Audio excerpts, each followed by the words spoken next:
ഒരിക്കലെങ്കിലും ട്രൈ ചെയ്ത് നോക്കേണ്ട നല്ല ടേസ്റ്റി ആയിട്ടുള്ളൊരു പലഹാരത്തിൻ്റെ റെസിപ്പിയുമായിട്ടാണ് ഇന്ന് ഞാൻ വന്നിരിക്കുന്നത്. വളരെ എളുപ്പത്തിൽ നമുക്കിത് ഉണ്ടാക്കിയെടുക്കാൻ വേണ്ടി പറ്റും. കുറച്ച് ചേരുവകൾ മാത്രമേ ആവശ്യമായിട്ടുള്ളൂ. ഇതെങ്ങനെയാണ് ഉണ്ടാക്കുന്നതൊക്കെ നമുക്ക് നോക്കിയിട്ട് വരാം. അതിന് മുന്നേയിട്ട് എൻ്റെ ചാനൽ ആദ്യമായിട്ട് കാണുന്നവരാണെങ്കിൽ ഞാൻ ഇടുന്ന വീഡിയോസ് നിങ്ങൾക്ക് ഇഷ്ടമാകുന്നുണ്ടെങ്കിൽ ചാനൽ ഒന്ന് സബ്സ്ക്രൈബ് ചെയ്ത് സപ്പോർട്ട് ചെയ്യാൻ മറന്നു പോകല്ലേ. സബ്സ്ക്രൈബ് ചെയ്യുമ്പോൾ തൊട്ടടുത്ത ബെല്ലൈക്കൺ പ്രസ് ചെയ്ത് ഓൾ എന്ന ഓപ്ഷൻ എനേബിൾ ചെയ്യുകയാണെങ്കിൽ ഞാൻ ഇടുന്ന വീഡിയോസിൻ്റെ നോട്ടിഫിക്കേഷൻ നിങ്ങൾക്ക് കിട്ടുന്നതായിരിക്കും. ഇതുണ്ടാക്കാനായിട്ട് ആദ്യം തന്നെ ഒരു പാനിലേക്ക് ഞാനിവിടെ 1 ടീസ്പൂൺ നെയ്യ് ഒഴിച്ച് കൊടുത്തിട്ടുണ്ട്.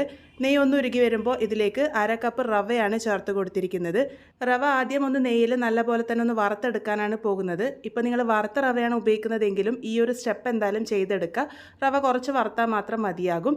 ഇതിൻ്റെ കളർ ഒരുപാട് ബ്രൗൺ കളറൊന്നും ആകേണ്ട ആവശ്യമില്ല. ഒരു ലൈറ്റ് ബ്രൗൺ കളർ അടിക്കുന്നവരെ മാത്രം ഒന്ന് വറുത്തെടുത്താൽ മതി.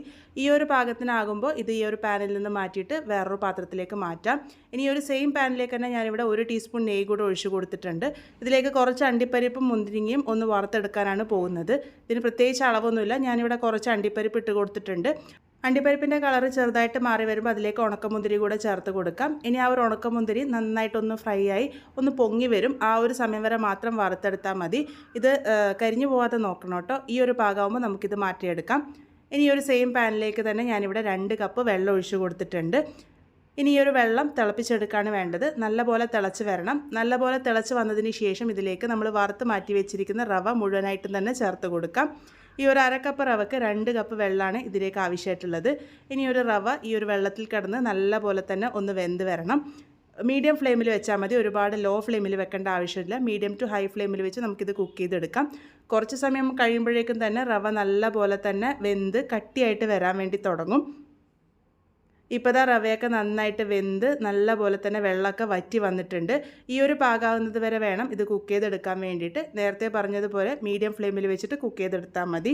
ഈ ഒരു പാകമാകുമ്പോൾ ഇതിലേക്ക് പഴുത്ത മാങ്ങയുടെ പ്യൂരിയാണ് ചേർത്ത് കൊടുക്കുന്നത്. ഞാനിവിടെ 1 കപ്പ് പ്യൂരിയാണ് എടുത്തിരിക്കുന്നത്. നിങ്ങൾ ഉപയോഗിക്കുന്ന പഴുത്ത മാങ്ങയിൽ നാരുണ്ടെങ്കിൽ നല്ലപോലെ അരിച്ചെടുക്കാൻ വേണ്ടിയിട്ട് ശ്രദ്ധിച്ചോളൂ. 1 കപ്പ് നല്ല പഴുത്ത മാങ്ങയുടെ പ്യൂരി ഞാനിവിടെ ഒഴിച്ചു കൊടുത്തിട്ടുണ്ട്. ഇനി നല്ലപോലെ തന്നെ ഒന്ന് മിക്സ് ചെയ്തെടുക്കാം. ഇത് ആ ഒരു റവയായിട്ട് നന്നായിട്ടൊന്ന് യോജിച്ച് കിട്ടണം. ഇതുപോലെ നന്നായിട്ടൊന്ന് യോജിപ്പിച്ചെടുത്തതിന് ശേഷം ഇതിലേക്ക് പാകത്തിന് മധുരം ചേർത്ത് കൊടുക്കാം. 1/2 കപ്പ് പഞ്ചസാരയാണ് ഞാനിവിടെ ചേർത്തത്. ഈ ഒരു 1/2 കപ്പ് പഞ്ചസാര എന്ന് പറയുമ്പോൾ ഒരു ഇളം മധുരം മാത്രമേ കാണുള്ളൂ. നിങ്ങൾക്ക് നല്ല മധുരം വേണമെന്നുണ്ടെങ്കിൽ 3/4 കപ്പോളൊക്കെ ചേർത്ത് കൊടുക്കാവുന്നതാണ്. മാങ്ങയുടെ മധുരം കൂടെ മനസ്സിൽ കാണണം. ഒന്ന് ചെറുതായിട്ട് മിക്സ് ചെയ്തതിന് ശേഷം ഇതിലേക്ക് 1 ടീസ്പൂൺ നെയ്യ് കൂടെ ചേർത്ത് കൊടുത്ത് നല്ല പോലെ തന്നെ ഒന്ന് യോജിപ്പിച്ചെടുക്കാം. മീഡിയം ഫ്ലെയിമിൽ വെച്ചിട്ട് തന്നെ കുക്ക് ചെയ്താൽ മതി. ലോ ഫ്ലെയിമിൽ വെക്കേണ്ട ആവശ്യമില്ല. കുറച്ച് സമയം കഴിയുമ്പോഴേക്കും പഞ്ചസാരയൊക്കെ നല്ലപോലെ അലിഞ്ഞ് ഇതൊന്ന് ചെറുതായിട്ട് കട്ടിയായിട്ട് വന്ന് തുടങ്ങും. മീഡിയം ഫ്ലെയിമിൽ വെച്ചിട്ട് തന്നെയാണ് കുക്കിംഗ് ഒക്കെ ചെയ്തിരിക്കുന്നത്. ഇതുപോലെ തുടരെ ഇളക്കി കൊടുത്തുകൊണ്ടിരിക്കുക. അടികട്ടിയുള്ള പാത്രമാണെങ്കിൽ ഇടയ്ക്കിടയ്ക്ക് മാത്രം ഇളക്കിയാൽ മതി. ഇതുപോലെ ഒന്ന് കട്ടിയായി വന്നതിന് ശേഷം ഏറ്റവും അവസാനം 1 ടീസ്പൂൺ നെയ്യ് കൂടെ ചേർത്ത് കൊടുത്ത് നല്ലപോലെ തന്നെ ഒന്ന് മിക്സ് ചെയ്തെടുക്കാം. ഇനി ഇത് കറക്റ്റ് പാകത്തിന് എടുക്കുകയാണ് വേണ്ടത്.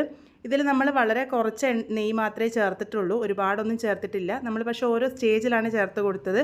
അതുകൊണ്ട് തന്നെ ഇത് കഴിക്കുമ്പോൾ നല്ലപോലെ നെയ്യിൻ്റെ രുചി കിട്ടിക്കോളും. ഈ ഒരു പാകത്തിന് കട്ടിയായി വരുന്നത് വരെ വേണം ഇത് കുക്ക് ചെയ്തെടുക്കാൻ വേണ്ടിയിട്ട്. ഇതിപ്പോൾ നോക്കൂ, പാകത്തിന് റെഡി ആയിട്ടുണ്ട്. ഇതിൻ്റെ കൺസിസ്റ്റൻസി പറയുകയാണെങ്കിൽ നമ്മളിങ്ങനെ കോരിയിട്ട് ഒഴിക്കുമ്പോൾ ഇങ്ങനെ മുറിഞ്ഞ് വീഴുന്ന ആ ഒരു രീതിക്കായിരിക്കണം. ഇതിപ്പോൾ പാകത്തിന് തന്നെ റെഡിയായി കിട്ടിയിട്ടുണ്ട്. ഇതിലേക്ക് ഇനി ഏറ്റവും അവസാനമായിട്ട് നമ്മൾ നേരത്തെ വറുത്ത് മാറ്റി വെച്ചിരിക്കുന്ന അണ്ടിപ്പരിപ്പും ഉണക്കമുന്തിരിയും കൂടെ ചേർത്ത് കൊടുക്കാം.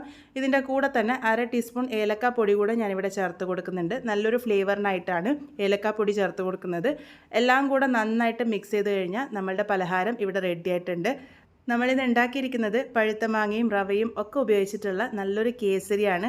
നല്ല ടേസ്റ്റി ആയിട്ടുള്ളൊരു കേസരിയാണ്. സാധാരണ കേസരി കഴിക്കുന്നത് പോലെയല്ല. ഇതിൽ ആ ഒരു മാങ്ങയുടെ പുളിപ്പും മധുരവും ഒക്കെ കൂടെ വരുമ്പോൾ നല്ലൊരു രുചിയാണ്.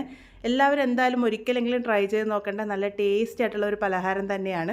ഇതിലേക്ക് ഒരുപാട് നെയ്യൊന്നും ഞാനിവിടെ ചേർത്തിട്ടില്ല. വളരെ കുറച്ച് നെയ്യ് മാത്രമേ ചേർത്തിട്ടുള്ളൂ. എങ്കിൽ കൂടി ഇതിൽ നെയ്യുടെ ഫ്ലേവർ നല്ല പോലെ തന്നെ കിട്ടും.